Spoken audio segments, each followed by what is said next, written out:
அண்மை செய்தி. பாமக நிறுவனர் ராமதாஸை தைலாபுரம் தோட்டத்திற்கு சென்று சந்தித்து வருகிறார் தமிழக காங்கிரஸ் கமிட்டி தலைவர் செல்வ பெருந்தகை. தொடர்பான அண்மை செய்தியை நாம் பார்த்துக் கொண்டிருக்கிறோம். இதுகுறித்த கூடுதல் விவரங்களை செய்தியாளர் தன்ராஜ் வழங்க நாம் கேட்கலாம். வணக்கம் தன்ராஜ், இந்த சந்திப்பின் நோக்கம் என்ன, விவரங்கள்? வணக்கம். அதாவது பாமக நிறுவனர் ராமதாஸ் மற்றும் அதன் தலைவர் அன்புமணி ராமதாஸ் இடையே கருத்து வேறுபாடு கடந்த சில மாதங்களாக நடைபெற்று வருகிறது.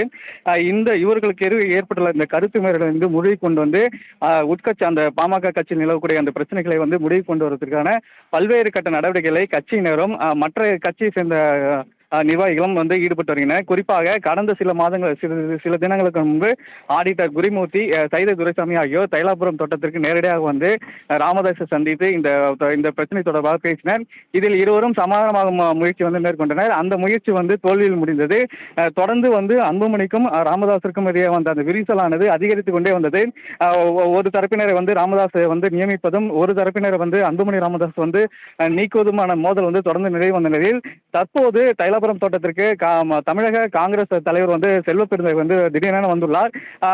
புதுச்சேரியில் ஒரு நிகழ்வுக்காக வந்த செல்வ பெருந்தகை தற்போது தைலாபுரத்தில் ராமதாஸை சந்தித்து பேசி வருகிறார். இவருடைய பேச்சு இது அந்த அன்புமணி மற்றும் ராமதாஸின் மோதலை முடிவுக்கு கொண்டு வருவதற்கான ஒரு நடவடிக்கையாக பார்க்கப்படுகிறது. ஏற்கனவே பாமக இந்த பிரச்சனைக்கு காரணம் திமுக தான் என அன்புமணி ராமதாஸ் தெரிவித்த நிலை அதனை அதன் நிறுவனம் ராமதாஸ் மறுத்திருந்தார். இந்த நிலையில் திமுக கூட்டணியில் உள்ள காங்கிரஸ் கட்சியை சேர்ந்த அதன் தலைவர் செல்வ பெருந்தகை தற்போது ராமதாஸை சந்தித்து பேசி வருவது அரசியல் வட்டாரத்தை பரபரப்பை ஏற்படுத்தியுள்ளது. கூடுதல் விவரங்களுக்கு நன்றி தன்ராஜ்.